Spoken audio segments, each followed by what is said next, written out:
अभिषेक झा जी, क्या होगा जो सपना देख रहे हैं, जो रणनीति नीतीश कुमार बना रहे हैं कि पूरे देश भर से सभी क्षेत्रीय पार्टियों को, दक्षिण से लेकर उत्तर तक चारों दिशाओं से सभी पार्टियों को एकजुट करेंगे, लेकिन उनका मकसद कामयाब होता नजर नहीं आ रहा है क्योंकि सब अब अलग अलग रास्ते पर निकल पड़े हैं। कैसे होगा 24 में और कैसे हराएंगे फिर बीजेपी को? विपनेश, एक बात समझना बेहद आवश्यक है कि हर एक पॉलिटिकल पार्टी को अपने हिसाब से राजनीतिक कार्यक्रम चलाने का अधिकार है। हर कोई चलाता है, हम लोग भी चलाते हैं, अन्य पार्टियां भी चला रही हैं। जितने राजनीतिक कार्यक्रम होंगे, जनता में, लोगों में राजनीतिक चेतना उतनी ही ज्यादा विकसित होगी। वो लोग चीजों को समझ पाएंगे, देख पाएंगे। नीतीश कुमार जी ने जो प्रयास किया है वो प्रयास जारी है और आप देखेंगे कि उस प्रयास के सकारात्मक नतीजे पूरे देश में निकलकर सामने आए। पहले मैं अपने नेता नीतीश कुमार जी की यात्रा से ही शुरू करता हूँ।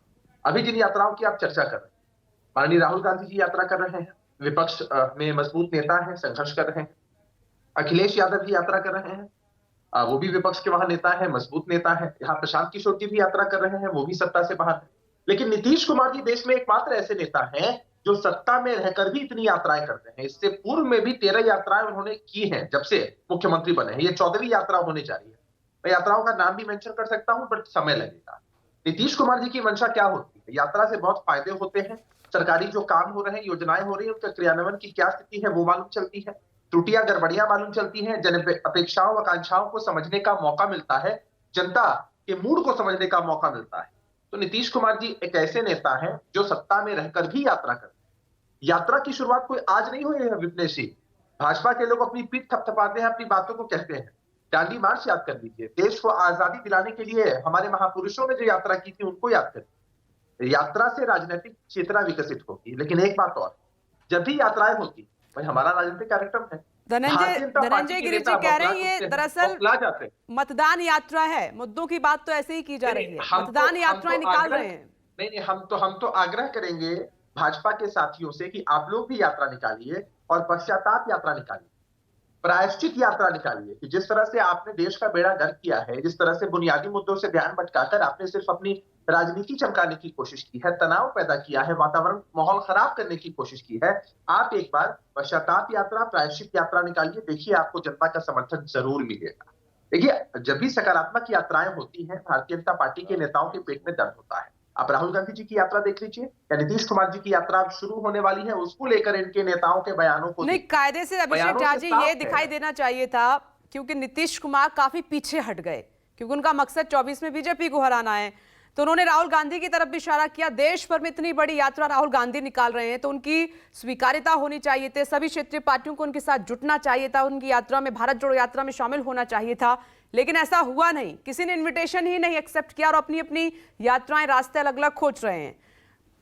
ऐसा होना चाहिए था कायदे से, लेकिन हुआ नहीं। नहीं, समझिए आप इस बात को पहले समझिए। राजीव आ रही हूं कि हर एक पार्टी है, अपना अपना राजनीतिक प्रोग्राम, कार्यक्रम होता है।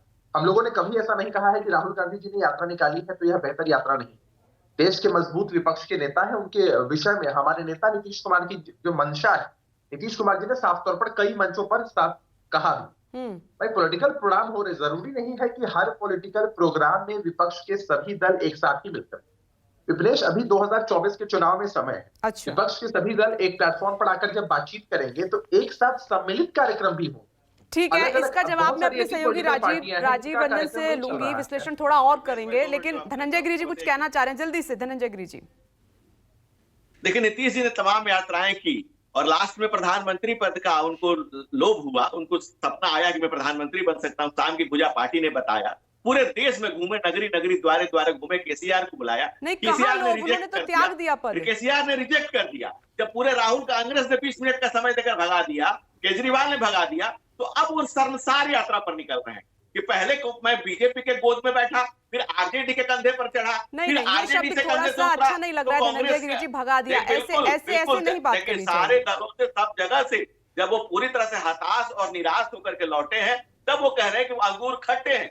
नीतीश कुमार का जो प्रयास है, आप बिहार में पोस्टर लगे थे, बिहार के आप अपने संवाददाता से पूछ लीजिए कि देश का प्रधानमंत्री कैसा हो, नीतीश कुमार जैसा हो। उनके अगल बगल वाले लोग, तमाम लोग कह रहे थे।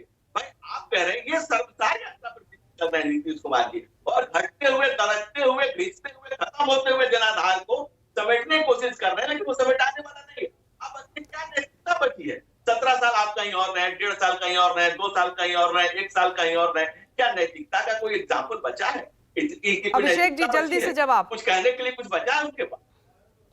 तो प्रायश्चित यात्रा, शर्मसार यात्रा तो नीतीश कुमार जी को निकालनी चाहिए, और जो निकाल रहे हैं वो।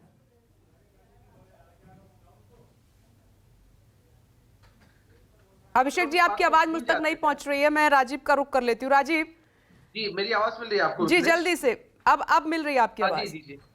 विपनेश, आपका राष्ट्रीय चैनल है, भाषा की मर्यादा का ख्याल होना चाहिए। जनता के द्वारा चुने गए मुख्यमंत्री के विषय में ऐसी भाषा का इस्तेमाल नहीं करना चाहिए। भाजपा कह रही ये आपका व्यक्ति दिखाता है, भाषा का इस्तेमाल मत करिए आप। और इस बात को मत भूलिए, एक एक करके बात करेंगे कीर्ति जी पांडे जी, एक एक करके। इस बात को मत भूलिए कि वो जनता के द्वारा चुने गए मुख्यमंत्री है। भारतीय जनता पार्टी नीतीश कुमार जी के नेतृत्व में बिहार में इस तरह से फैली है, और भारतीय जनता पार्टी के साथ गठबंधन करने को कोई तैयार नहीं होता था। नीतीश कुमार जी ने भारतीय जनता पार्टी का हाथ थामा है। इस तरह की भाषा का इस्तेमाल हाईली कंडेम दिस, कड़े शब्दों में निंदा करता हूं। आपको माफी मांगनी चाहिए सार्वजनिक रूप से। आप कैसे इस्तेमाल कर सकते हैं कि किसी ने भगा दिया, किसी ने मिला? आप विरोध करिए, लेकिन व्यक्तिगत तौर पर मत जाइए। ठीक है अभिषेक जी, मैंने इंटरप्ट कर दिया उसके लिए। मैंने कहा कि न्यूज़ 24 के प्लेटफॉर्म पर थोड़ी भाषा की मर्यादा है। नमस्कार, मैं हूं मानक गुप्ता। अगर आपको हमारा ये वीडियो पसंद आया हो तो इसे लाइक और शेयर जरूर करें, और हां, हमें सब्सक्राइब और फॉलो करना ना भूलें, ताकि आप देश और दुनिया की कोई खबर मिस ना करें। तो जुड़े रहिए हमारे साथ और देखते रहिए न्यूज़ 24।